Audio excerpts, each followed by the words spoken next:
Good afternoon, everyone.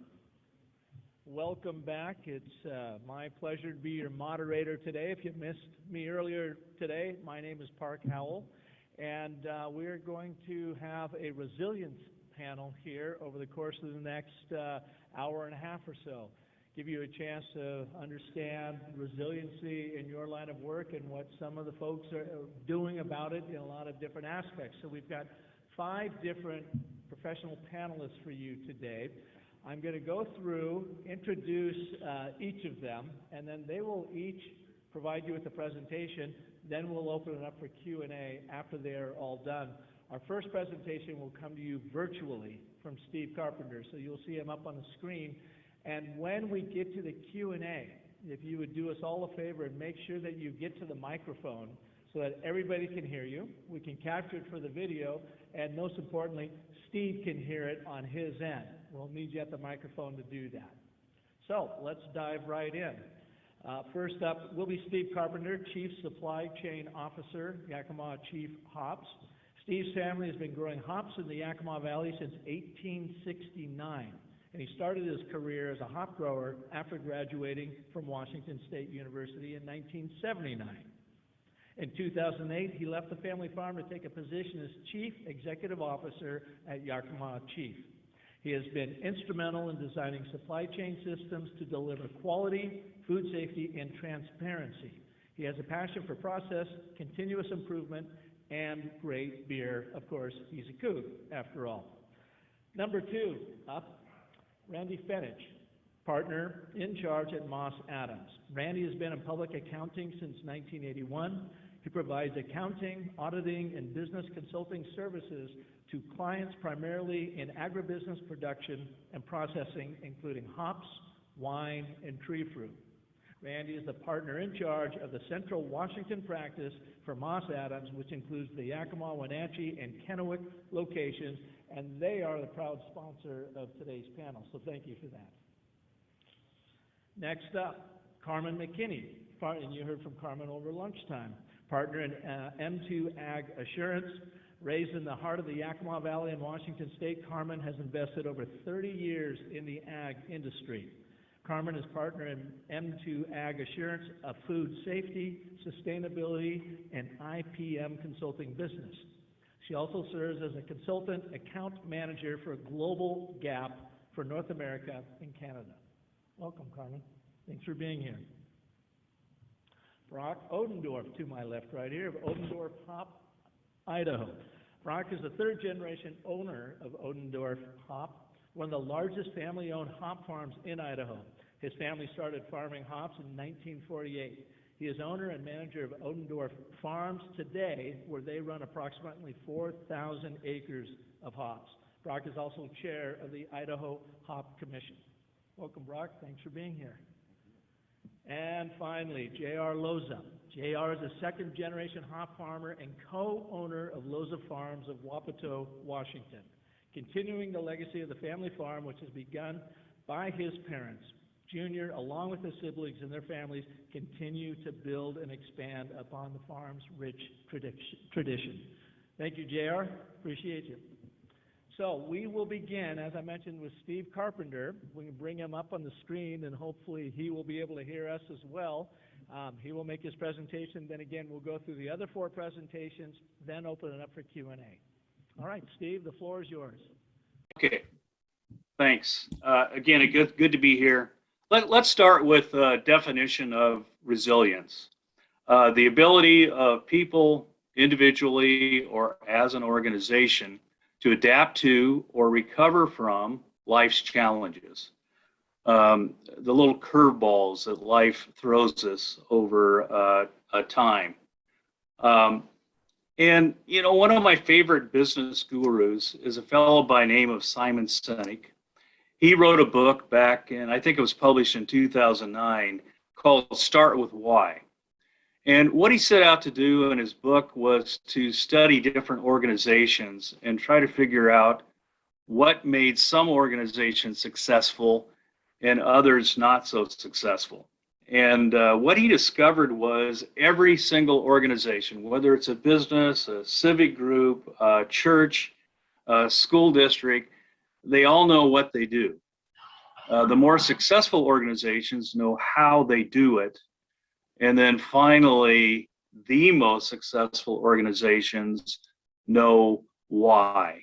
They've got a very good sense of why they exist as an organization, and they're able to articulate that through a compelling common vision and mission.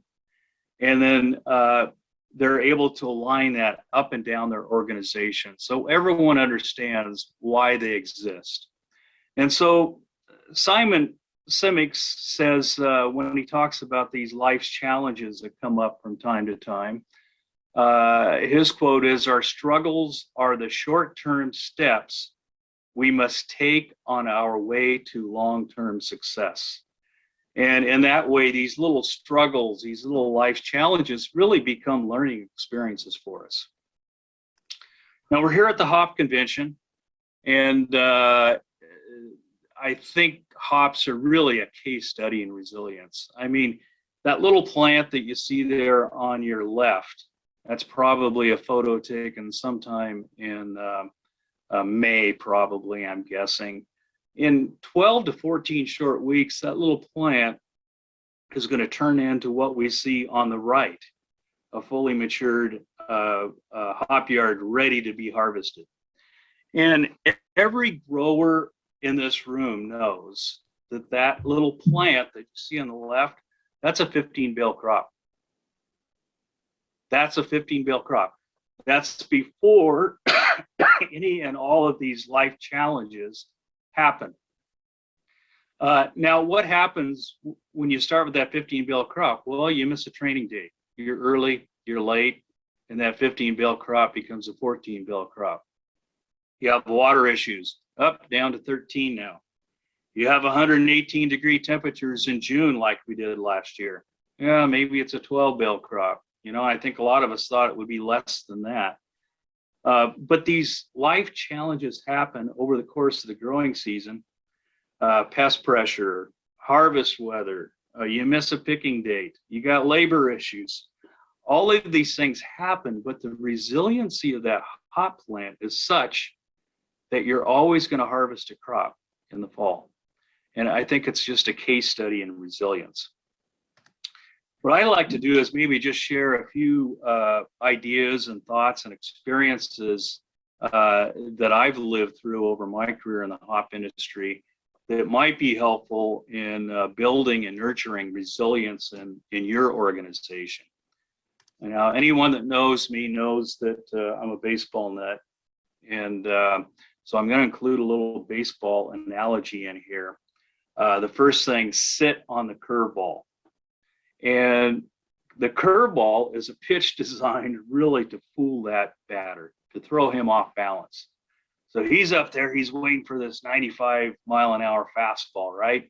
And he's got a little less than a half a second to decide whether to swing at that pitch. So if a pitcher really wants to fool him, he's going to throw a big old curveball, and that batter's knees, if it's a left-handed batter against a left-handed pitcher, are going to buckle. He's going to turn away, and the umpire is going to say, "Strike three, you're out." And he's going to go back to the bench, and he's going to learn a lesson.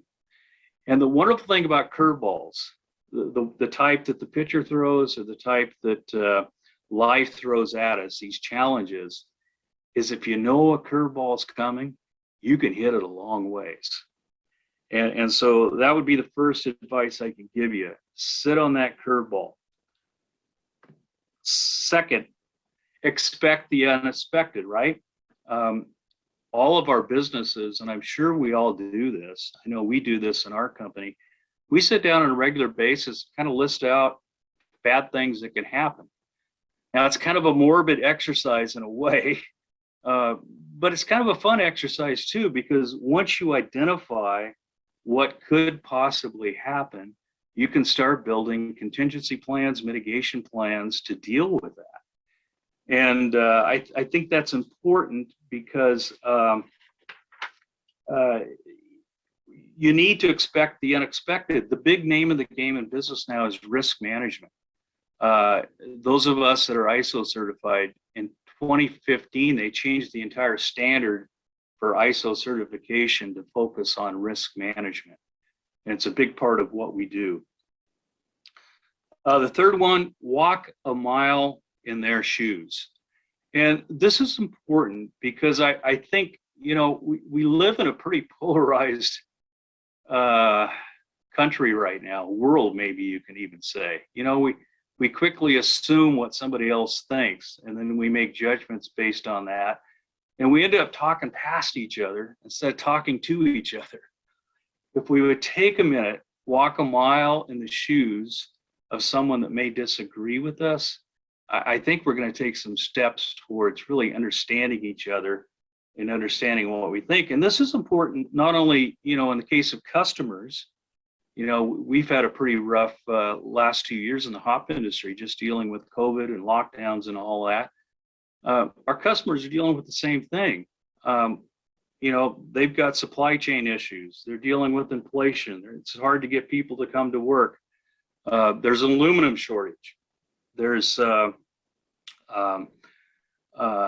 certainly we had a fairly decent hop crop last year after it was all settled and done. The barley crop was horrible. So it's important that we walk a mile in the shoes of our customers so we know what they're thinking as well.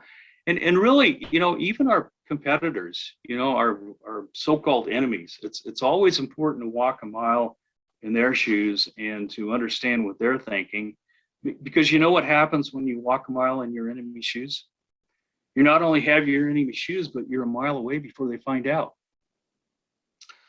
So the third part, tell your story, okay? And this is an important part. I'm sorry that I missed Park's talk because I think he probably touched on this a little bit. If we think of our customers as brewers and then their customers as beer drinkers have changed. If you think of our grandfathers, the generation before us, a lot of those people were known by the beer they drank. Oh, Grandpa, he was an Ole drinker. Yeah, I had my uncle, he was a Rainier drinker. Oh yeah, Uncle Fred, he was a PBR drinker. They're kind of known by the beer they drank because they were loyal to one type of beer. My generation, baby boomers, we're not as much loyal to one type of beer, but what do we want to know? We want to know, what does it cost and what does it taste like? This new generation of beer drinkers, they're curious. They want to know about the raw materials that go into their beer and their food. They want to know, was this raw material produced in a way that was friendly to the planet?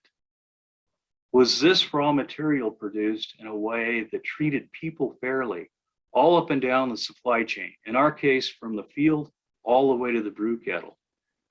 Are you interested in diversity? Are you interested in treating people fairly? These are questions that they have. And then finally, they want to know, are we operating our businesses in a way that we're making our communities healthier places to live and to work? These are questions they have. And we all have a wonderful story to tell about that. It's important that we tell it. If we don't tell it, somebody else is going to. And that's really part of building that brand, is telling the story behind, in our case, the hops that go into the beverages that people are enjoying literally all over the world. And then finally, and this is really the essence of resilience, is never ever give up. Probably the most important thing I can say in this talk, if your story is credible and your vision and mission are compelling and you have alignment up and down your organization, it's important that you have confidence in that and never ever give up. And I'll just share a couple just real quick stories just that I've experienced. I know almost 30 years ago, we were just starting out trying to go through with this idea of vertically integrating into the hop industry. And we burned a warehouse down.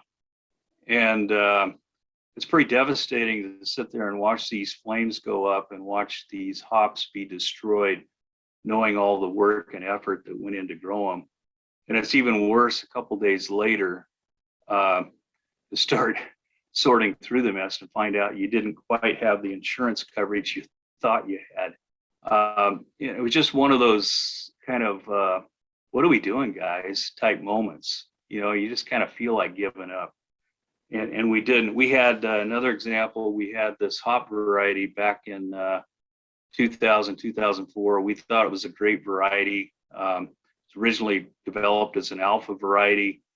We thought that it had some promise. It didn't really yield enough to really be a good competitive alpha variety. But man, when you pick this variety, you walk through the cooling room floor and it smelled like a pine forest. And you can just dream about a beer with that flavor profile to it. And we had 4 acres left and we were ready to pull the plug. And then all of a sudden, these good folks down in Russian River Brewery decided that it should go into Pliny the Elder.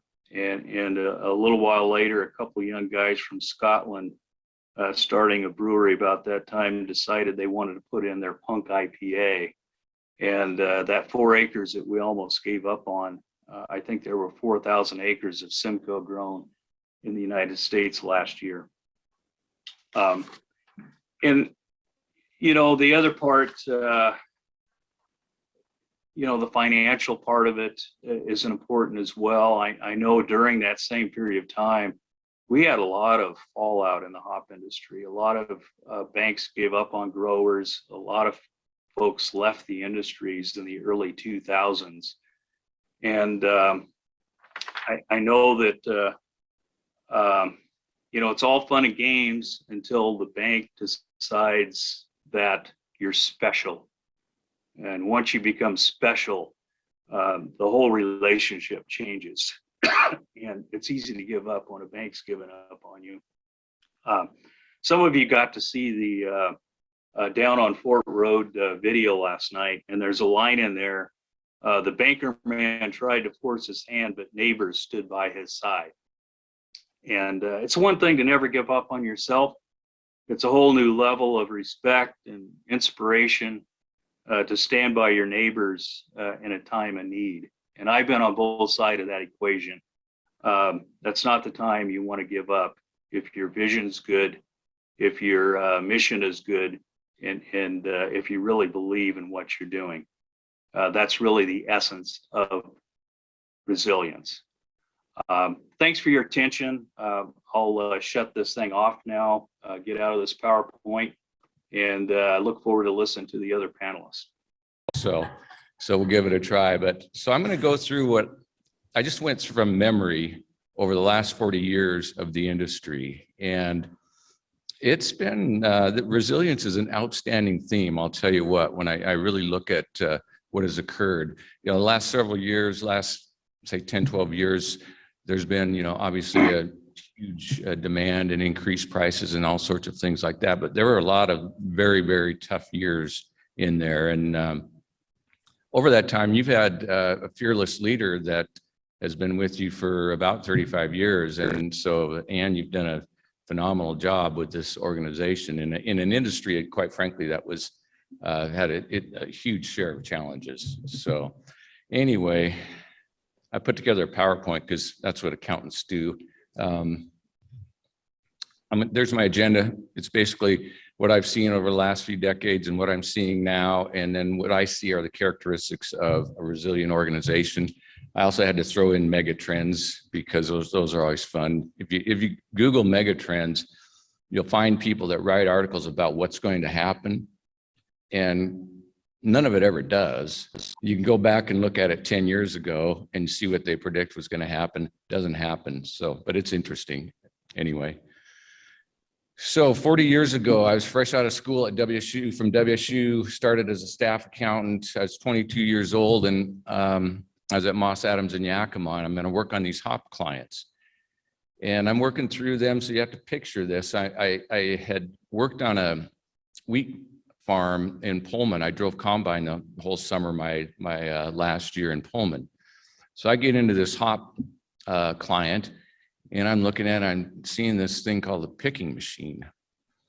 And then I work on a few more, and they all have these picking machines, and they've spent hundreds of thousands of dollars on these things, And every year they spend more on it. And it's all under repairs. And I'm like, what are these machines that they've spent so much money on that never seem to work because all they do is repair them? I mean, I've got to find out what these are. And so I went to one of the senior partners and said, well, why do they buy these machines that they have to fix all the time? Well, he said, well, they're not really fixing them. They're just improving them every year. And I said, okay, I've got to see them. So I did go out and that following fall, I went to hop harvest, and it was a big Donauer machine, and there was hops flying everywhere. And sure enough, the owner says, and I'm going to modify this next year. And I just modified that last year. And I'm like, okay, that's where the thousands and thousands of dollars go. So it's really interesting. I was picturing, so I drove combine. I was picturing this gigantic green machine, had to be green, a John Deere, going down the rows and picking these hops. But that I was told it's a building. I said, huh, interesting. So that was my first foray into hops. And I came out of school. So 1981, inflation was sky high. Interest rates were crazy. 18 to 20% operating lines.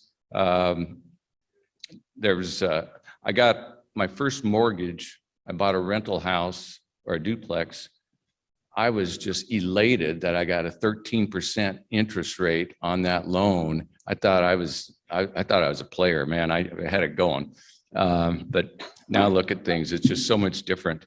There was a marketing order that came up in the, I think, mid to late 60s, and it ended during this time frame up into the 80s. And I got a listing from one of my former clients of the growers.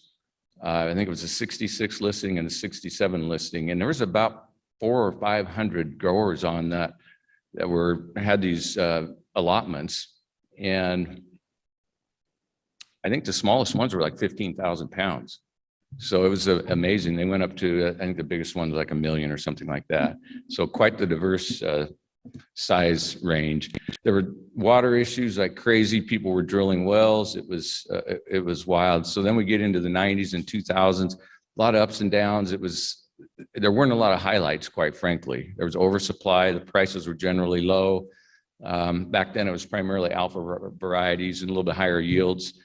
And then one year, powdery mildew hit with a vengeance. There was a new variety called Symphony that a lot of people had put in, and it seemed like it was susceptible to that. And so that took off. And then it spread to others. And I know that's still an issue now. I know there's been several sessions on that.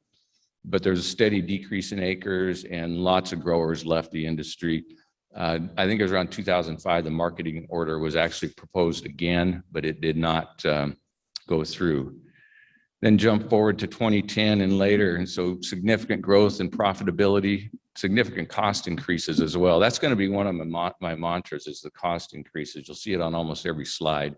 It's just been crazy to see how expensive things have gotten. Of course, we shifted over to the aroma varieties, and those had a bit lower yield, but the average prices over the decade doubled. So obviously that helped. And then there's steady increase in acreage. So we've got about twice the acreage as we had in 2012. I've got 2006 on my slide, and I don't know where I came up with that, because actually since about 2012, things seem to be leveling off. I don't know. I think that's everyone's question. There's tremendous amount of varietal trends and changes. You see more and more of that. Costs continue to increase. And then we throw on labor issues that for a variety of reasons have occurred, and then COVID made it even more challenging. So when you put that in a nutshell, if you're still here and you're still successful, that's resilience right there. History does tend to repeat itself. We're seeing more cost increases. So WSU did a study, I think it was 2019, they came up with about 13,600 per acre to grow hops. It's over 14,000 now. And that's a fully absorbed number. It seems high, but that's because it's got everything in it. And it's probably pretty accurate. Interest rates are set to go up. I think the Fed has indicated there's going to be 3 increases this year. So be prepared for that. Inflation, I think we're at the highest inflation rates in decades. And then the supply and demand trends, everyone's just wondering, what's going to happen there. So what's going on lately? We've mentioned COVID, and that's, excuse me, COVID, that's been a huge challenge. People have worked through it, but not without a lot of expense.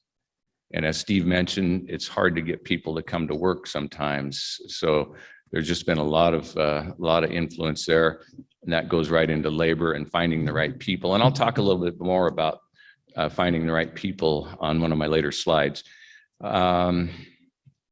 There's lots of competition. There's lots of question about what the consumer trends will be, and everyone's looking for the next big thing. And in the beverage industry, it's a funny industry, and things change rapidly. And you think about seltzer coming on, hard seltzer coming on, and that came out with a splash. And it took some market share, but craft brew and beer continue to move ahead and do well. And the sustainability, Steve mentioned that everybody wants to know that you're farming sustainably. And I think everyone always has. It's a matter of getting that message out there, and in some cases having to prove that. Capital needs continue to increase. Technology is affecting everything, and there's cost increases.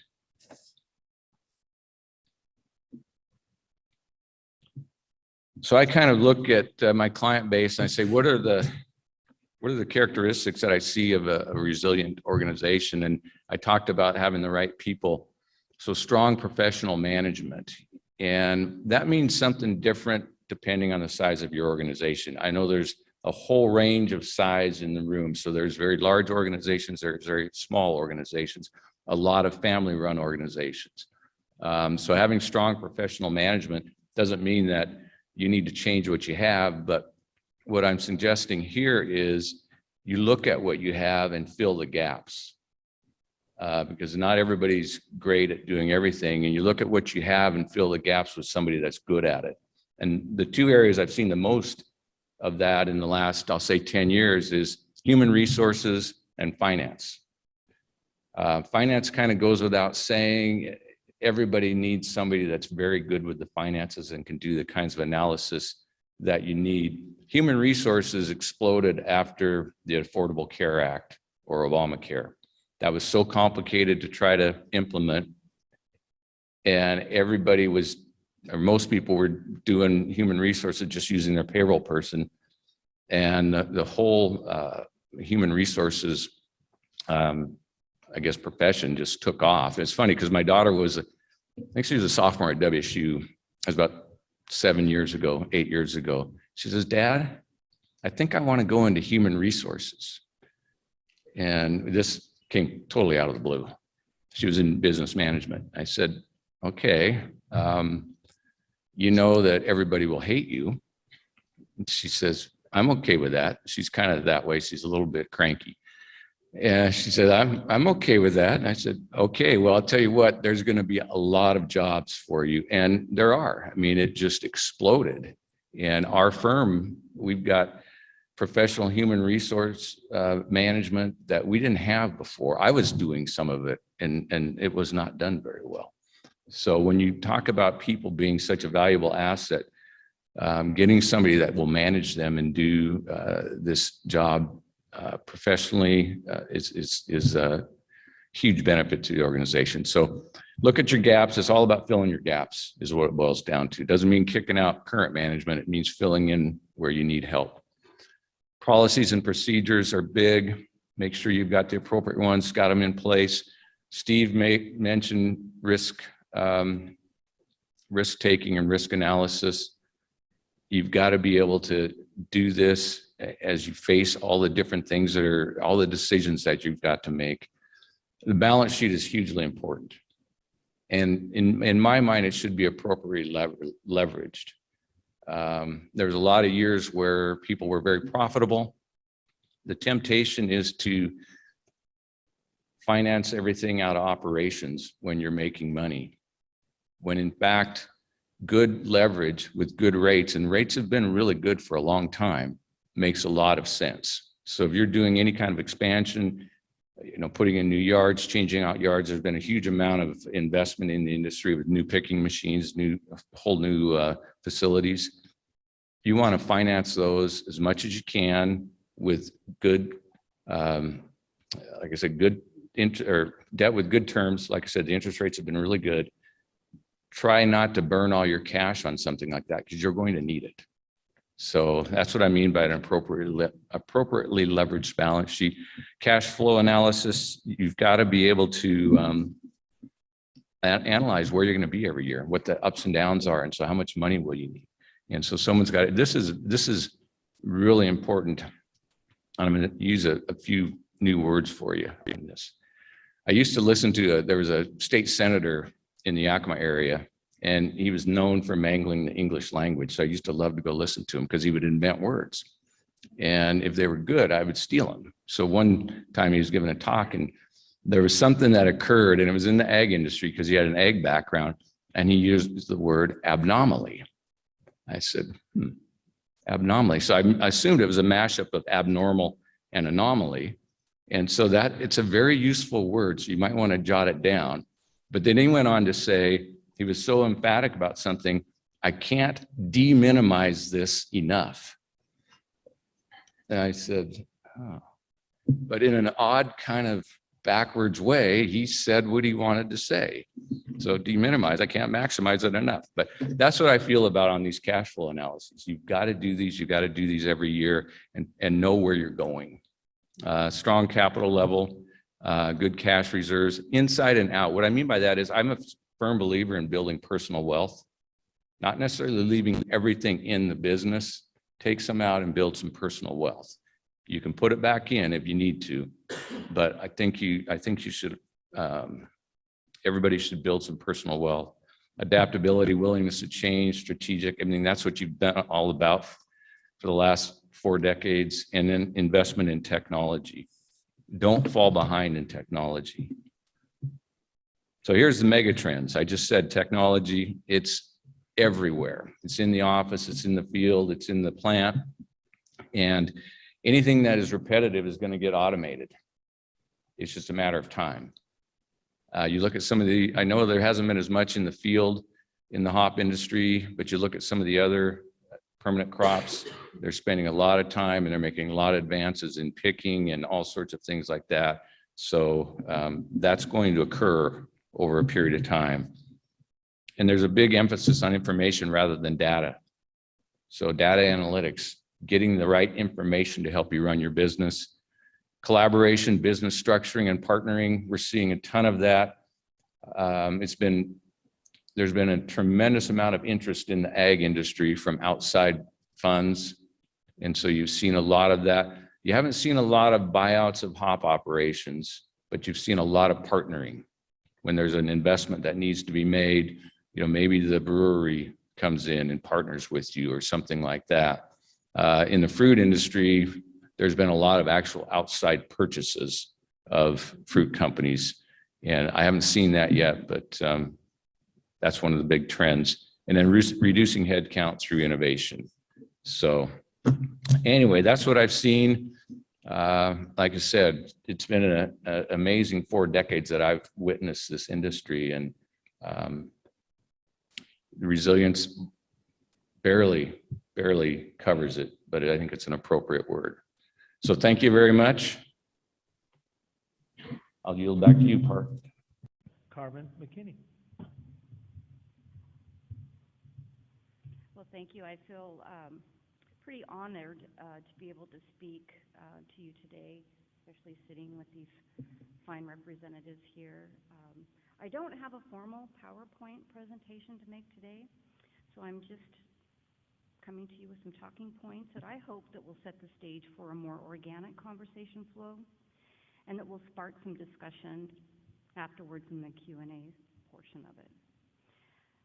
I find it somewhat ironic in a sincere way to be speaking to you all on resilience in the middle of a pandemic. Most every person in this room represents multi-generational hop farms or has had some connection to the industry for many, many years, more so than myself. That in itself is resiliency, and you all represent it. Steve Carpenter gave one definition of resiliency, and I have another to present. The ability to anticipate, prepare for, and respond to hazardous events, trends, or disturbances related to climate and the environment. So today I'd like to turn specifically towards connecting hop production as it pertains to climate and environmental resiliency, with a strong emphasis on collaboration between suppliers, processors, and brewers. Resiliency in the hop supply chain is built upon each segment working together. Growers are the foundation of the supply chain and participating in collaborations for long-term data exchange for future farming practices, specifically targeted at building resiliency.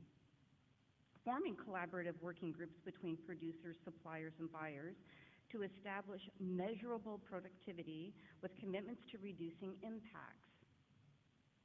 Documenting on-farm historical knowledge provided by ownership and long-term employee input is critical for connecting historical environmental and climate trends with current changes. Third-party food safety and sustainability schemes such as Global Gap, SAI, and Sustainably Grown continue to expand requirements on documenting methods of measuring and monitoring environmental impacts to comply with certification. These programs are also an incredible data resource. As we presented earlier at lunchtime in the LCA study, the results show two large environmental impacts in hops are due to the energy used in the drying and the manufacturing of fertilizers and pesticides. So what's needed to offset these impacts? Some examples may include initiate endeavors that result in documented industry research on climate and environmental related issues that will support the supply chain reduction goals. Support ongoing research and the measurement of impacts and potential carbon sequestration opportunities by committing to allocate funds that support related projects in education. Invest in the building and maintenance of supply chains serviced by local service providers with locally sourced goods. Be transparent with data and progress reports when communicating results with commitment statements. And speaking of examples, let's also consider industry support and movements forward with environmental resiliency that include, we've just completed a baseline life cycle assessment that measures environmental impacts of hop production, the implementation of innovative irrigation practices and technology, the development of softer chemistries, soil science and biology enhancement, the development of disease and drought-tolerant varieties, recyclable hop cloth, and packaging materials. Regardless of political or personal beliefs on climate change, establishing baseline impact data will provide knowledge and information that supports sustainable development of methods to protect and conserve natural resources. Actions to take now that support climate and environmental resiliency should also include enlisting the assistance of state and federal agencies, certification bodies, and third-party sustainability scheme holders by including representatives in cross-functional committees and panels. Plug-and-play sustainability dashboards. This may allow producers to make choices when sourcing products that have impacts on their decisions that they make. Funding through an industry funds and grants available to producers who commit to implementing on-farm business and agronomic changes that help reduce impacts to the environment. Support and foster the mindset movement from force to change to a more proactive movement of want and need to change to further support of hop industry resilience. Prioritize resiliency by allocating prime time meetings and times at industry-wide events for conversations regarding climate and environmental strategies. Those are my talking points that I hope will help spark some conversation today. Thank you for inviting me to speak. again, I'm certainly not the expert in this realm, but I look forward to continued further discussions, and I'm going to turn it over back to Park, and then Thank you, Carmen. Next up, Brock, and I guess you're going to take it from there. Yep. Right on. Thanks, Park. Can you guys hear me? Good afternoon, and thanks for the opportunity to be here and share my thoughts on the topic of resilience in farming. I'm going to touch a lot of the same things they have in their presentations, just on a little different level, and kind of keep it at that. First, a little bit about me. I'm a third-generation farmer from southern Idaho. I operate and manage Obendorf Hop and an owner of Obendorf Farms and Central Cove Hop. Collectively, we farm around 4,000 acres and have 21 different varieties. My brother Phil and I also have diversified into a 2,000-acre row crop farm consisting of onions, corn, hay, and wheat. We also run cattle in eastern Oregon and central Idaho. Our family's farm history starts with my grandpa, Ray Obendorf. Any discussion about our family's resilience in farming wouldn't be complete without an introduction to Ray. Ray was born in 1924, just a few years before the Great Depression. Ray's father died when he was 12 years old, and he had to start running the farm and try to make money for the family. By the time Ray was in his early 20s, he had diversified into onions, lettuce, wheat, and corn and cattle. In 1948, Ray had the opportunity to plant 14 acres of hops. His neighbor, Pud Gooding, agreed to pick them until Ray could complete his own facility. I admittedly don't understand what it was like for him to have started farming during the Depression or even started a hop farm from scratch during this time. Because of that experience, he was both cautious and willing to take measured risk, which is something he passed on to us. We watched him develop and operate a number of farms throughout his life and learned a lot about being around from him, driving around the pickup and checking farms. My brother and I still share crop onions with him to this day, and this will be his 75th harvest. In considering today's topic for discussion, I also looked up the term resilience, and at the basic level, it means the capacity to recover quickly from difficulties and toughness. Every business has to be resilient to survive, but in farming, resilience is a daily exercise. Risks are high, and the measure of our success each year can be affected by the weather, water conditions, disease, and a number of other elements over which we have no control. This is a tough environment in which we do business, but planning for those times when everything goes wrong and knowing there will be years when everything does go wrong, resiliency is the key to the survival in the industry. The question then is how to plan and stay resilient in these sometimes is a really difficult decision in figuring that out. In thinking about this topic, I identified some of the practices we use in our farm that I think have made us resilient. Our labor, we implemented the H2A program and we built our own houses, and without them, that's been a key thing with having enough people to get our jobs done. I think planting proprietary varieties has given us an edge in the market. They're better for the grower and better for the end user as well, and they provide market stability to a point. I think the banking relationships that have been brought up is a very important thing to having a healthy business. Keeping a healthy number of unlean farms and unsecured assets, giving us borrowing powder when we need it.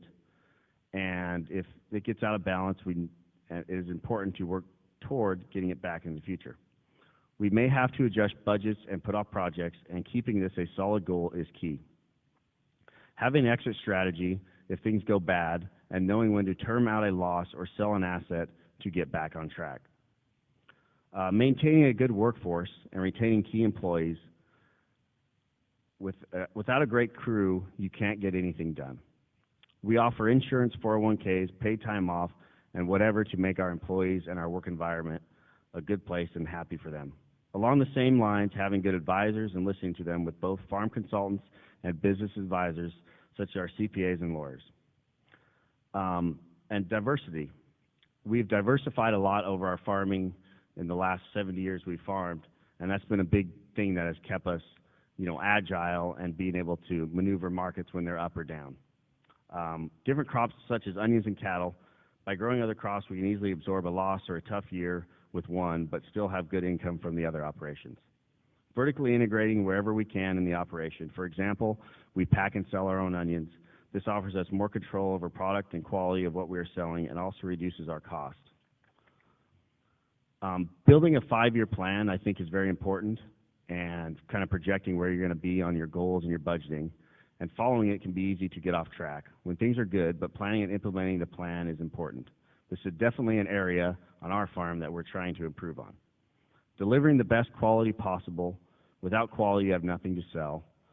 And sticking by your word in any deal you make. The value of a relationship, especially in this tight-knit industries like the hop industry, is invaluable. Knowing your cost and checking a budget daily before spending gets out of control, and always keeping a sold position and understanding which contracts are a good fit for your farm and varieties.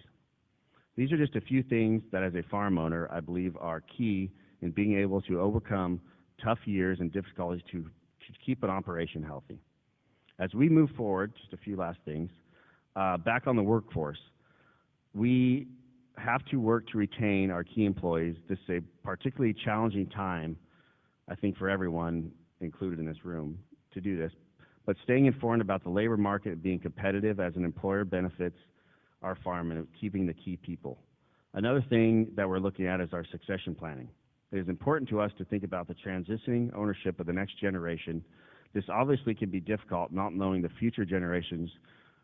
the future generations hope to accomplish or even share our passion of farming. But ensuring a succession plan in place helps ensure future generations have the opportunity to continue the farm, and we can leave them a viable business that they can operate.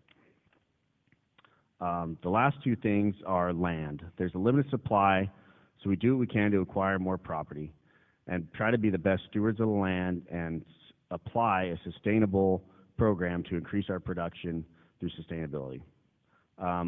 Also, innovations, staying with the innovations, we have to stay on top of new varieties, products, different applications, and technology in the industry. And the last thing I want to say is I think it's really important that we all really let our buyers know how much it's costing us. You know, I saw on that last slide that was almost 14 grand an acre to grow hops, and I think with the inflation and everything that's happening, it's these long-term contracts, it's kind of scary where they're ending up. So I guess I'll end with that. So. Thank you, Brock. Oh, JR, you're good to go there. All right. My name is Junior Loza. Resilience is not something that I usually think about. It's more something that's implied as a farmer. We deal with many different things on a day-to-day basis. This last year, as many of you know, we had crazy weather conditions, cold and beating, so stuff wasn't ready to train. We were supposed to heat at the end, and you just had to figure out how to make it work, whether you had changed so your employees are working nights or starting earlier. Resilience isn't something that you think about, it's just something you do. Every one of us here has to do it, whether it's, having a grandparent come through the Great Depression to, like me, having my parents come here as immigrants to this country recently and working at the same place for 30-plus years before I bought the place. I think resilience is something that's ingrained to us as Americans. Things happen, you just have to keep moving forward and figure out, see what's going to happen the next day. And as things change, like you said, the market, as prices go up and we're having harder times finding where we're going to get our supplies, and with COVID still being rampant, I think moving forward we just have to figure out how to make stuff work and continue to do what we're doing, continue to grow. So, yeah.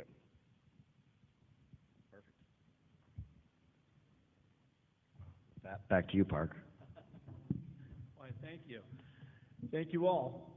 Have you been able to pull together some questions for our esteemed panel up here? No questions? Not going to get out of here that easily. We've got someone stepping up right now. Would you mind stating your name and then letting us know your question?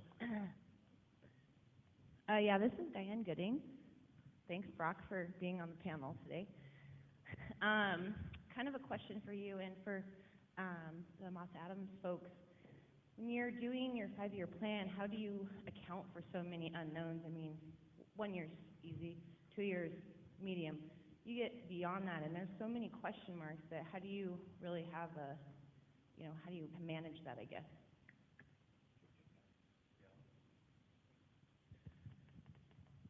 Well, you're kind of hitting one of the key elements of doing a plan. That's why so many people don't do them, because it's hard to figure out those variables. But I think as Brock said, you look ahead 5 years. Where are you trying to be? What are you planning to do?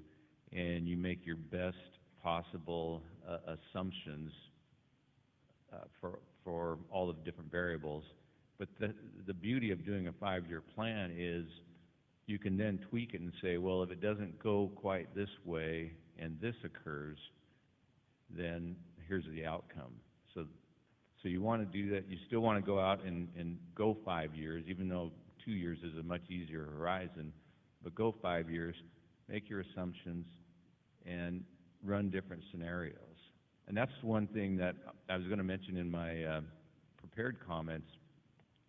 I think part of doing your cash flow and your annual or 5-year plans is doing what I call a shock analysis.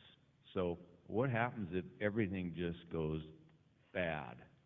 Are we going to be okay? What's our contingency plan? Where are we going to get funds? Whatever the situation might be prepared so that it doesn't catch you so off guard. But that's all part of doing that planning. And no, and it's not easy. That's why so many people don't do it.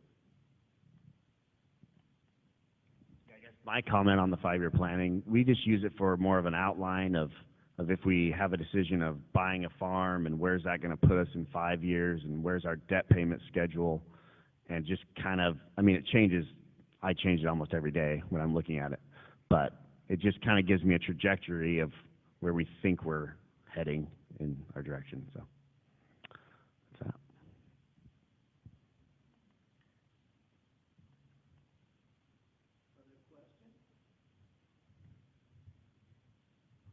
While you're thinking of yours, Brock, I've got one for you. Do you have a time recently, or even in distant past, that resiliency sort of surprised you? You had something that went sideways with the farm, and JR, this may be for you as well, and you all reacted, and then in hindsight, you looked and said, we were well prepared to take that on. And demonstrates resiliency in action. Yeah, that's a tough one. Well, I think our whole farming experience has been, adding resiliency into everything we could have. When we came back to the farm in 2007, we were on the verge of going broke. And so I think there was an opportunity in the hop market when the alpha boom came, and we took that market and we really, I guess, kind of ran with it. My brother and I came back from college. That was like a reaction of some sort of resiliency, I guess.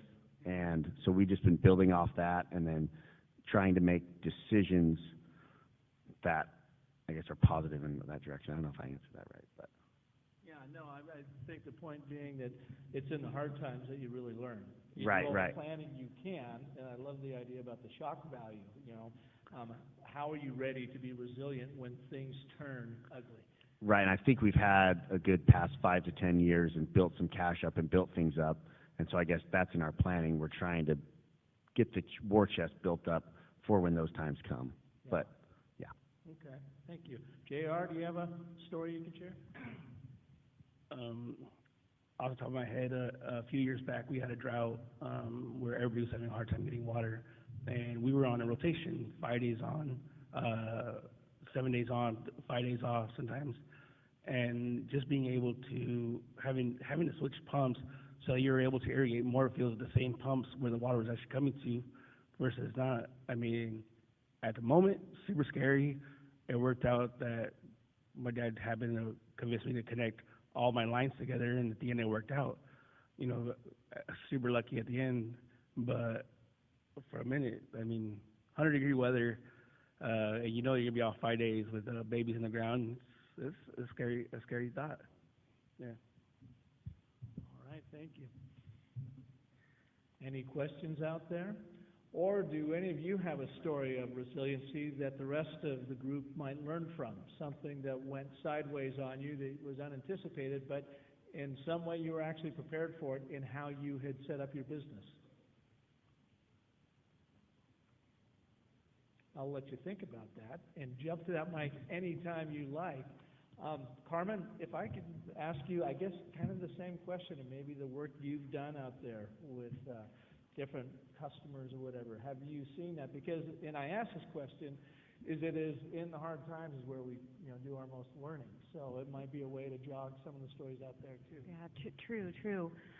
My experience working specifically with the certifying bodies from a different perspective, I worked many years for one of the large hop processors, and then moved into the private sector and got the opportunity to work with the Roy family and Moxie, and developed some interesting relationships, and I'll call them interesting, with certifying bodies and auditors. And many of you in the room here do carry certifications and do participate in audits, and they're not always fun. The one thing that I would like to offer is maybe just a comment or a suggestion. When you're in those opportunities and faced with those times, let's say in a third-party audit, or maybe even just a supplier audit, not often do you take the time to really reflect back at what all you have managed to overcome throughout your multi-generation farms, right? And there really is a story there to tell. We talked a little bit about going through droughts and fires and market crashes and a shift in brewing profiles that have all of us feel the pressure of those changes and are forced to become resilient. So whenever there is an opportunity for you to tell your story, document it, which is most often the times we don't take the time to do, and set the stage for that next generation coming up. Thank you. Steve, are you still there? You're the voice of God here in the room. Are you there? Yes, I am. There he is. Thanks for hanging out back there. The follow-up to that, where you had mentioned in your presentation about the importance of telling your story, and starting with why, the Simon Simic why, and by the way, congratulations on the Jack Handy reference. I caught that, walking a mile in someone's shoes, and then you got their shoes when you're a mile away. I love that. Can you also elaborate on the importance of telling your story? You talked a little bit about it, and the reason why I asked that is I did the story session earlier today, and I ran into a couple of farm owners here that said, we actually have really good things to talk about. We just don't do it because we're so busy in our day-to-day running the farm, and I totally get that. But could you elaborate on that and the benefit of telling your story?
Steve, I've got a follow-up question for you from myself, and again, I encourage the room to step up and ask any questions that you might have.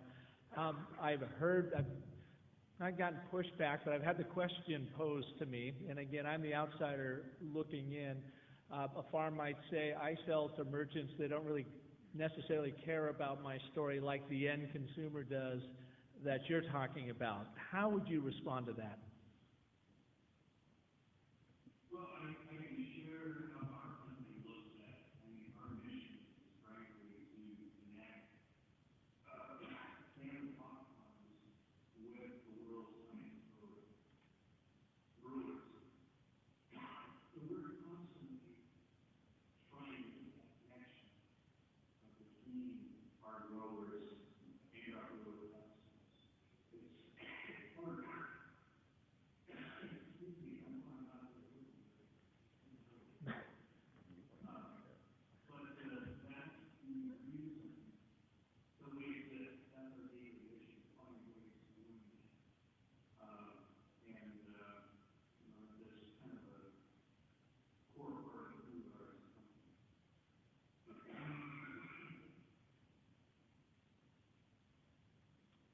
All right.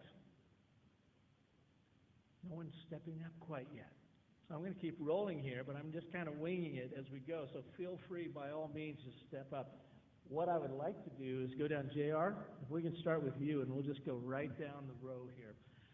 For 2022, what is your biggest concern that you think resiliency is going to really come into play, that you think maybe the room should keep an eye out for their own businesses? I think 2022, one of the biggest problems that we might have is going to be labor issues. For us in Washington State, with overtime changing, kind of what we're doing, the whole concept of how we've worked in the past is changing, and I think we need to figure out a way to evolve with it, whether it's sharing employees, where they work a few hours at my farm and a few hours at someone else's farm, or something, so that we all have the amount of employees we need without the struggle. Brock, before you answer that, thank you, JR. Can we see a show of hands from the room? How many of you feel like labor issues are right at the top of your list for 2022? A little poll in the room. Yeah, quite a few. All right, thank you, Brock. Yeah, I think with the labor costs going up, I think everything else, your fertilizer, your chemical, just your main growing costs are kind of our biggest concerns. And that's our main thing, is just cutting costs where we can and just trying to raise a good crop, and, you know, just really going through the numbers is our biggest concern of 2022. You got it there. Let's look at the room. Cost containment, is that right up there in the top of your list? Yeah? All right. Randy? Yeah, I agree with what Brock had to say about the costs, and then also getting the things that you need and making sure you're prepared for that, because there's been so many supply chain issues and shortages and that sort of thing. And then one other, it's not really a concern, but I think a focus, and Brock mentioned this earlier, is the relationship with your bank. And when we're talking about things like a 5-year plan and those kinds of things, what you're looking at there is, financial trends and when will I need credit and all of those kinds of situations. But working with your bank and being partners with them, I think, is crucial. Once you start going through some ups and downs, they're way more likely to hang with you if you've made a plan with them than if you haven't, quite frankly. So it's not necessarily a concern for 22, but it's just something that should become habitual for you. Keep that communication alive and well with the relationship with the bank. Carmen?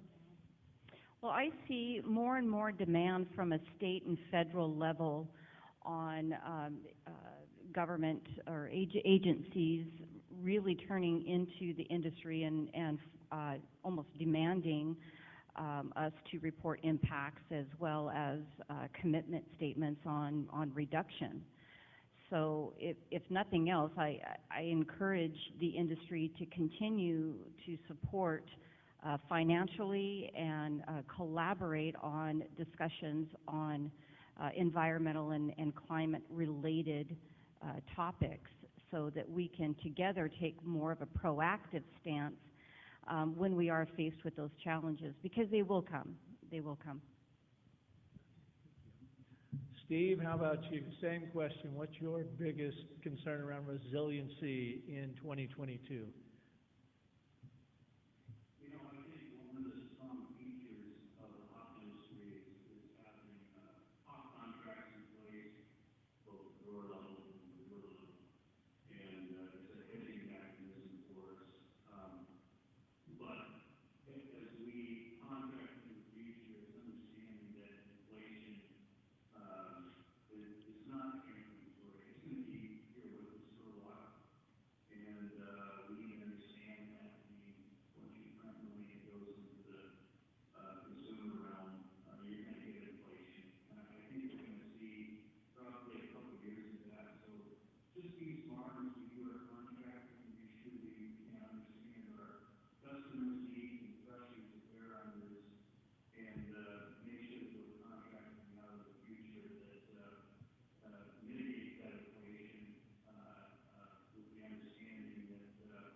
All right, then, the next question I have for you. Any other questions out there? Again, I don't want to hog it up here. Randy, you had touched on megatrends and the fact that people make these predictions and then they very rarely come through. But I would like to go through and ask the panel here. Carmen, we'll start with you and go through what is one of your big megatrends that you think may or may not happen, but something that really has your eye over the next 5 years, where you see the industry's going? Well, we feel it now. I mean, there's certainly a movement to throwing out the word certification, somehow bring some type of certification, whether that be to hops or to your sustainability initiatives. And I really do see that is the trend, not only in the hop industry, but the brewing realm and other industries in agriculture. So I do see this. The beauty about being intimately involved in the hop industry in this movement is that we've had the opportunity to help set the stage for that and collaboratively work with these certifying bodies that are, quote, certifying us, as well as the processors and the manufacturers and the brewers, to help develop kind of an in-house standard, right? So we're holding ourselves accountable. So you do see a lot of a trend upward in the demands for these types of third-party certifications. But tying back to my last comment about building collaborative working groups and involving the state and federal representatives on these collaborative groups, I think as we trend upward on these changes, that it's going to be a lot smoother transition for us. So. Thank you, Randy. So, one of the mega trends I had on my slide was technology, and I think that is going to continue, and it's going to go at a more rapid pace. When you think about automation, as I said, anything that's repetitive is going to get automated eventually. And if it's a physical task, it'll be with robotics or machinery or something like that. If it's a mental task, it'll use algorithms and those sorts of things. We're seeing that already. It's going to continue. All of the various agricultural products are going to be affected. If you look at the investment into ag technology in the last few years, there's been billions and billions and billions of dollars pouring into some of these ag tech companies from either private equity or venture capitalists. They're going all in on ag tech because they see the impact that it'll make and the need for it. So I see that continuing, and you're going to see some big changes. They take a while, but when they do, they really revolutionize the industry. A quick follow-up question for you from my interest, so maybe there's some interest out there too.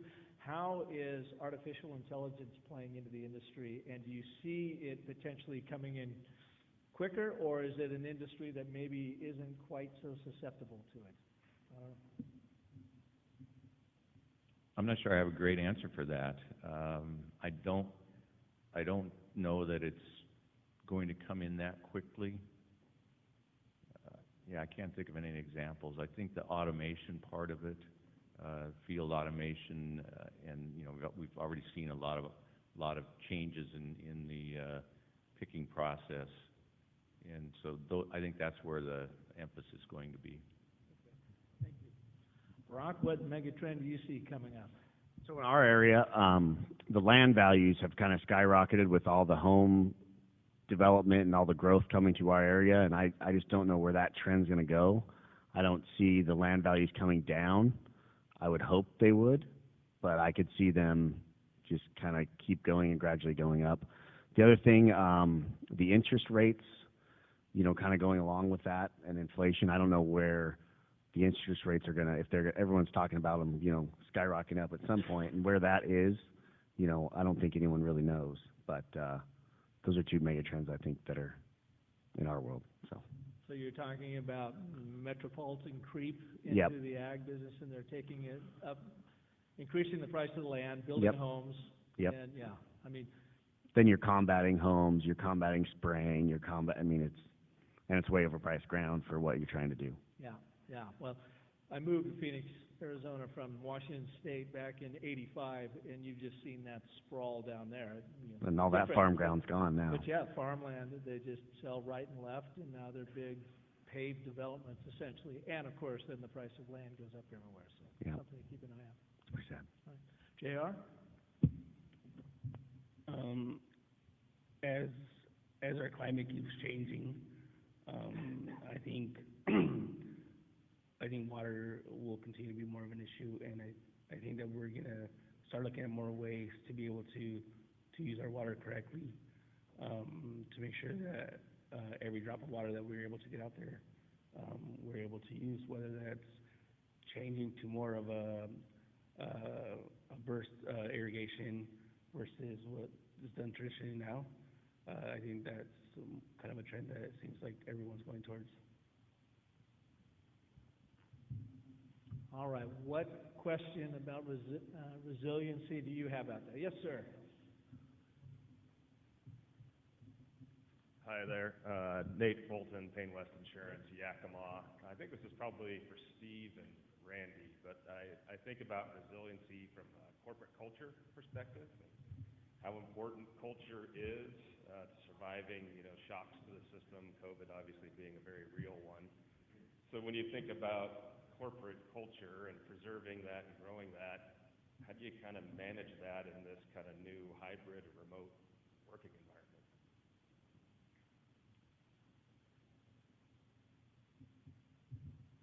Steve, are you there?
Yeah, I agree with that last comment that Steve made. That was what I was going to say is having that vision and knowing where everybody fits into the plan that you have. And you can come up with an annual plan, and I think you should, and it's not something that changes all that much if you've got the right strategies. You might tweak it a little bit, but then where everybody fits in, I think really adds to the sense of being there. The other, I think the difficulty, as you mentioned, Nate, in working in a remote environment where so many of our businesses are people related, and getting the team together and working together to solve issues and drive the success of the company, that becomes more difficult remotely. So you've got to become very deliberate about it, and you've got to again, have a plan for that, and how are we going to accomplish that, and get input from everybody. And it takes a little bit of flexibility on all sides, I think, to get it to work. Brock, JR, do you guys want to share anything on how you build the culture around your farms and get people to buy into it? Kind of that why you do what you do that Steve talked about from the Simon Sinek reference earlier? Yeah, I mean, we just try to have a really positive, like with our people that are working for us, we just really try to have a positive environment and really try to put them where they need to be, and I guess what they're good at and what they enjoy doing, and it seems to be working on building our team. One more question for you with that, Brock. Do you have to go in and really encourage your employees to take that initiative and go after it, or do you set the stage such that they're doing it on their own and almost maybe going too far and have to ask for forgiveness sometimes, which is kind of a nice place? Yeah, I mean, I think sometimes, our whole operation is chain of command, and we have our main farm managers, and we kind of just let them do what they think they need to do, and then I'll check back with them and say, hey, what are we doing? And it kind of gives them that ownership of this is their deal, and I've seen a lot of, they really, do well with that. Yeah. So. JR?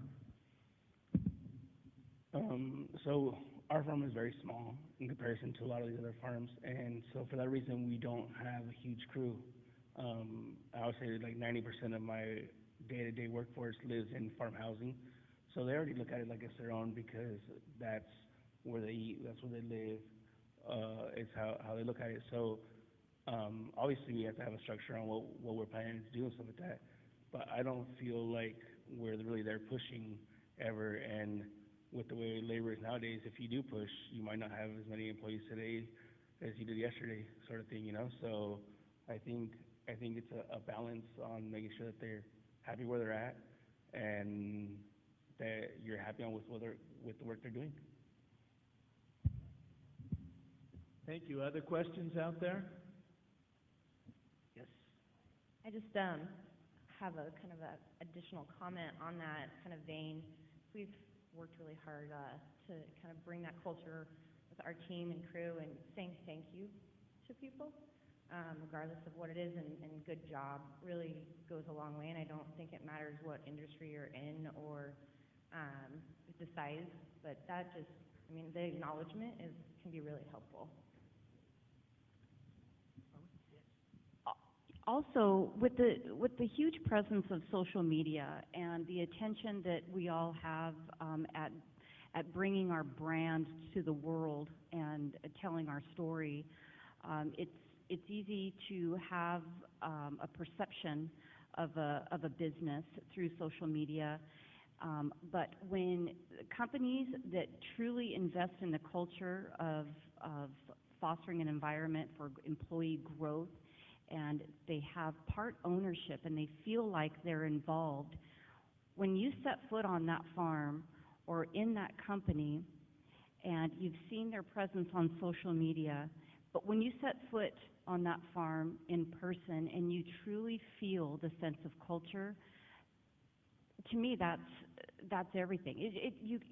When you have shared and shared the responsibility and bring your employees up and have them have a sense of accountability and ownership in your programs, it's huge. Just my observation. Thank you. You were talking about the life cycle assessment earlier, and the initial work is not so much done on the employee engagement quite yet. Did I hear that right? That might be coming down the road? But when you're measuring that, what do you measure? What do you look for? And my thinking is for those running farms to say, okay, well, that's great to talk about engagement, but how do I know? What's the ROI? How do I know that's working? What should they look for? Right, that's a great point. So under a full spectrum life cycle assessment, they really dive into the impacts of employees. So that's everything from transportation. How far do they have to travel to get to their job? What kind of cars do they use? Is there public transportation available? What's invested in retaining employees? A lot of us have work off of labor contractors or part-time labor, but what's done and invested in long-term sustainable practices to retain employment? So those are the types of measurements that we're looking at. Also, I participated in a study years ago when I went out on a limb and I conducted a survey of our employees. And one of the questions I asked was, would you recommend this family or this company to your children to work for? And that's an interesting question. Would I want my daughters working for the company that I worked for? Yes. At the time, I did. I thought that it would be wonderful. But it's interesting to receive that feedback and just how many employees would respond as don't know or not so much. And so when you're asking those questions of your employees and you're measuring those impacts, listen and then respond. Yeah, I guess it's important because it doesn't matter what industry you're in, hop growing or any other industry, and I work in a lot of different ones for people. Resiliency really comes down to the people. When times get tough, I mean, who do you turn to? It's that person sitting right across from you, isn't it? Your industry is really fascinating to me because I've heard it time and again. When times get tough, you reach across the fence to your neighbor. Your competitor shows up and helps you through it. So it really, the resiliency seems like it starts with the people. So let me do a quick little poll again for the crowd out here. How many of you feel right now that your farm is in a position with your culture that your people would really pull you through hard times? Like you feel like you've got that dialed in? And of those hands that are up, when was the last time you went and asked your people some of these questions that Carmen was talking about, to poll them, to really identify if that's the case? I think almost every hand went down. So, might be a good idea to go out and do a quick poll in 2022 and see if they see the world the same way that you do. Probably do, but it'd be nice to know. Number two, how many of you feel like you have a lot of work to do in that culture side with your farm? Yeah, you know, that's hard to admit, but it's something that we all deal with. Having run a company for 20 years of my own, I know culture was one of the biggest challenges I had. Some years it was really great, and other years it wasn't so great, even though we kept trying to do it. So I encourage you to stay after that. Steve, I want to come back to you, being the supply chain person over there at Yakima Chief Hops. As a consumer, every supply chain seems like it's been completely ransacked because of COVID. Having just finished building a home and realizing it took about 10 months longer because it was so hard to get things. What are you doing now in the industry to build more resilience in your supply chain in the hops world?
Thank you. Thoughts? Questions? Yes. Change the subject a little. Question for Mr. Gooding and Mr. Loza.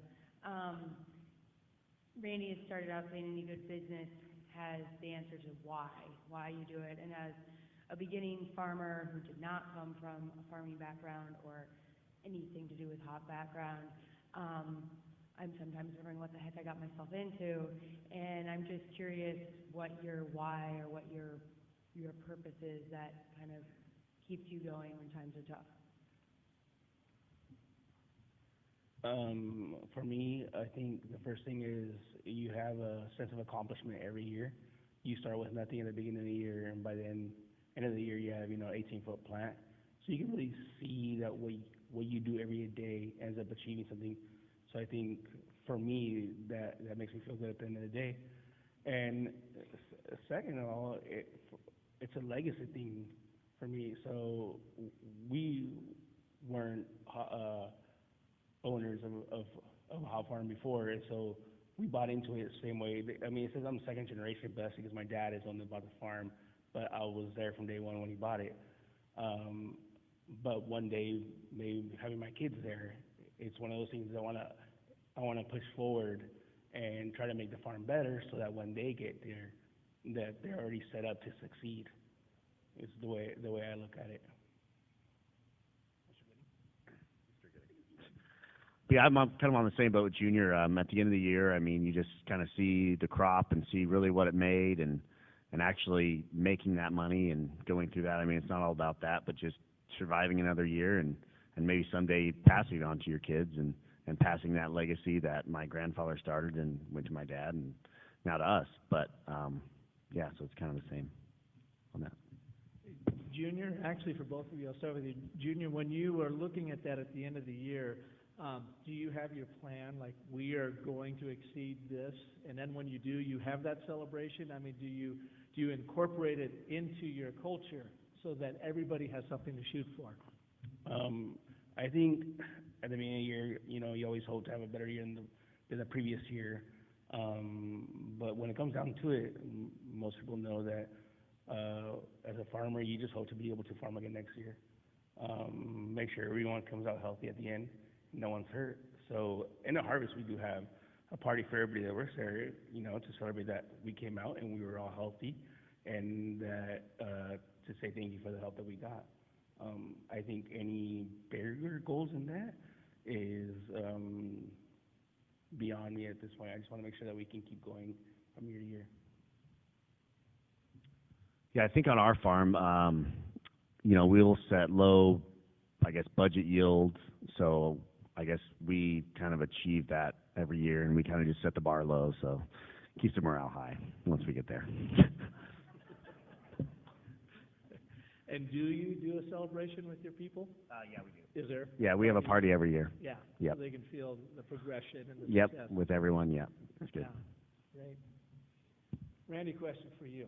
With the different clients you work with, if I've got your business right, in the consulting world, and you don't have to name names, but maybe you can give us an example. Is there a business out there that stands out in your mind that's doing really well precisely because they have their why in place? And it's just something that maybe has impressed you in your work with them. And again, don't have to name the business, but what is it about maybe that business that really impressed you?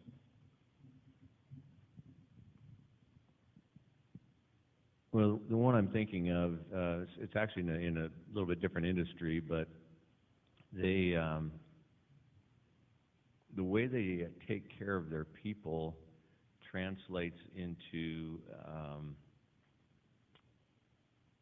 very high quality service to their customers. And it's really interesting to watch that occur. And the people are rewarded. And I'm not talking about monetary awards. I think it was mentioned, thank you. They're recognized on a regular basis. And that has created a culture that you just feel it when you walk into their building. You can feel that everybody is excited to be there. They want to be there. They want to do the best, and they want to serve their customers the best.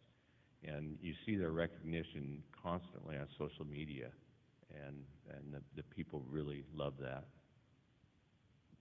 So it's that recognition, social media, again, telling that story, being open with what's happening in your business and sharing it with the world. And even, some of the downers in the business too is great to share with the world because it demonstrates you're authentic and you're really trying to do the right thing. When Peter and I, again, were talking a couple days ago about sustainability and resiliency, one of the sites that I pointed to, and I was really excited to see Belgian Brewing and what they're doing. If you've never or ever been to Patagonia's Footprint Chronicles, it is a fabulous example of the company trying to figure out sustainability on their own. And it all came about, it was their Boston flagship store, 12 years ago maybe. They built this beautiful 3-story store out there, and the first week, all of their people got sick, and they had no idea why they were getting sick in this flagship store. They went in and they realized that all of the product that they were inventorying, the cotton product was in the basement, was off-gassing. All of these horrible things that were getting the people sick, and it was the first time they realized that they had a problem in their industry, and they were a part of the problem and didn't realize it. So that Patagonia was one of the first to really get into organic cotton and this sort of thing. And they realized that we have to start creating our own sustainability mission, and that we are going to make all kinds of mistakes along the way. Stuff we think is going to work, they're going to, have this offset over here that we weren't planning on. But instead of not talking about it, they created Footprint Chronicles so that you could see every step they took, the ones that worked and even the ones that didn't. And their whole goal was to level up not only their people, but the industry in general, and they've done exactly that. It seems like maybe Belgian Brewing is doing something similar to it. And in my conversation with Peter, I said, you all could do this in your own way too. As you are working through resiliency and the sustainability of the farm, go ahead and let your people know, of course you already are, what's doing, and even the missteps, the stuff that doesn't work, because they get then brought along for the journey, and the trust that you can build doing that is just amazing. Carmen, I'll ask the same question of you and Randy. Have you a customer out there in mind? It seems like they're doing a really good job in the culture area. Absolutely. We primarily service the hop industry, but also have clients in other sectors and as well as processing. And going back to the culture, right? To us, we come in from a different perspective. It's more of this, well, here's this checklist, and we're going to go through, and it's more of this regulatory look, right? And this mission to get some type of a tangible certification typically at the end, right? But while we're there, it's also, we serve as consultants from a more emotional standpoint, and find ourselves touching a little bit on HR issues and branding issues and growth. And so there is a family that we're currently working with, and although they've come from generational hardships and trying to rebuild their brand and a major change and shift in ownership, talk about resiliency, and determination that this family has to make it work. And so I'm super excited to see where they take this.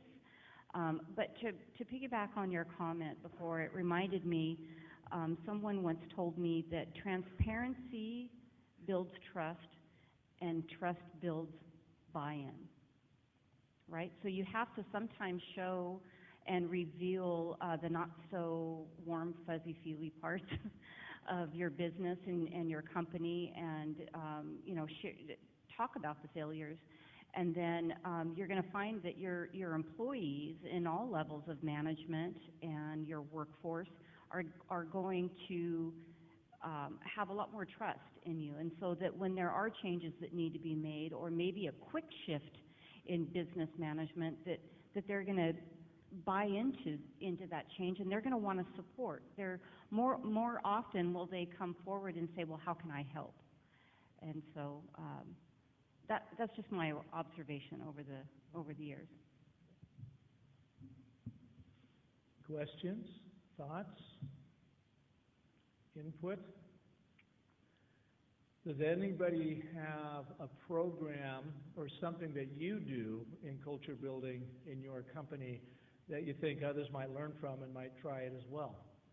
Again, we're thinking about the people being one of your strongest allies in the resiliency play. When things go south, you got to have everybody on board. Anybody like to share something that they're doing?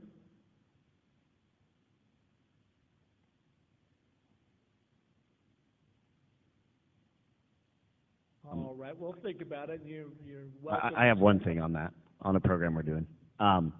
So we hired a safety coordination company like 4 years ago. We had a couple bad accidents, and our insurance got a lot higher. And it's really boosted the morale in our company, just having the safety people around. And, you know, they know it's a safe workplace, and it's been a really good program bringing people together. It's been positive. And when did you institute that? It was 4 years ago, or it might even be like 6. It was a while ago. And is it something that is built on itself? Like, Yeah. did you have a hard time getting it going, getting people to buy in, and then? It took a little while, but now the safety thing is a big deal on the farm, and everyone takes it very serious, and it's yeah, they bought off now, so. JR, do you have something that you guys are doing in particular? No? All right, fair enough. Well, waiting on any other questions, what I'd like to do is maybe go for a final round here. And Steve, we'll start with you. One thing that they could be doing or thinking about on their way home from this conference for resiliency.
All right.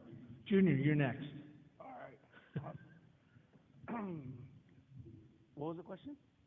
What's one thing out of all of this that you might recommend that people think about on their way home from the conference around resilience? I think the only thing you can think about is just keep going. You know, don't stop because you hit one hurdle. Just continue pushing forward and just hope that there's a light at the end. Or something. Yeah, I think everyone needs to, I think, hold strong on this hot market and try to keep it as high as we can and not be taking cheap contracts. And going into a resilient time like this, I think it's pretty important to really be looking at your numbers and really seeing what you're getting for your hops. So, and everything that Steve said.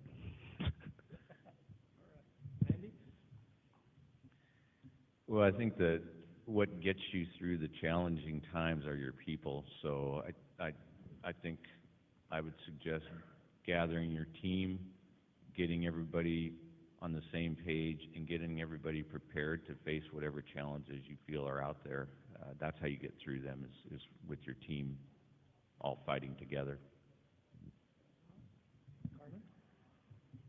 So pretty much a little bit of what everybody has presented today. So investing in people, building collaborative working groups to continue discussions, document your story, tell your story. Remember the tough times, the hard times. Remember what got you through it. Share that with that next succession plan. Again, collaboration is key. Measurement, documentation. Those are all buzzwords that we've thrown out today, but certainly play and support the foundation of sustainability.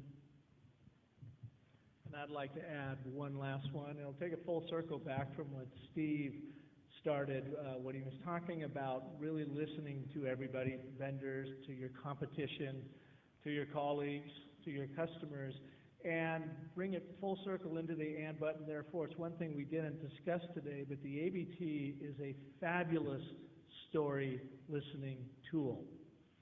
What it makes you do is to sit across that table from someone that you may see eye to eye with or you may be completely polarized with. And you ask the questions and then just listen and just let them talk. Let them share with you. And it may be colleagues as you're building your culture too. And see, as you get better using the ABT, if you can't filter their answer through an and, but, and therefore. And they may go on for 5 or 10 or 15 minutes. You know, sometimes when people are really frustrated, they just do this verbal vomit on you, and that's cool. You sit there and you listen, and when they are done, they finally take a breath, you say, of course, here's what I heard you say. And you repeat back to them what they said using that short little and, but, and therefore. From their perspective, what is it they want and why is it important to them? But here, as I understand it, is why you don't have that. Therefore, let's find the common ground. Or therefore, let's see if I can't help you with this. And in my experience, 3 things happen. The first thing is you gain immediate trust with that person sitting across from you, even if they don't trust you in the first place. Because they go, my God, you actually listened to me. Nobody listens to me. You actually took the time to listen to me.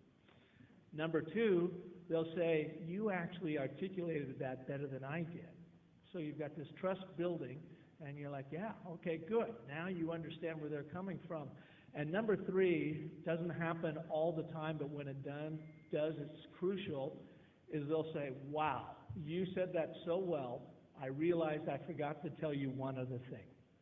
And it's always that one other thing that is really troubling them, that's really on their mind.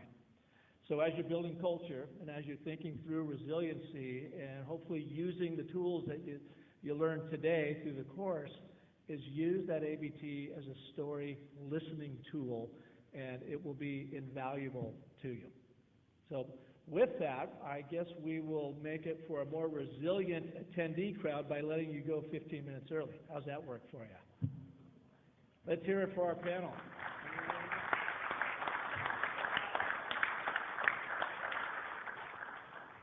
And I have no idea what's next, so someone else might have to tell you the agenda.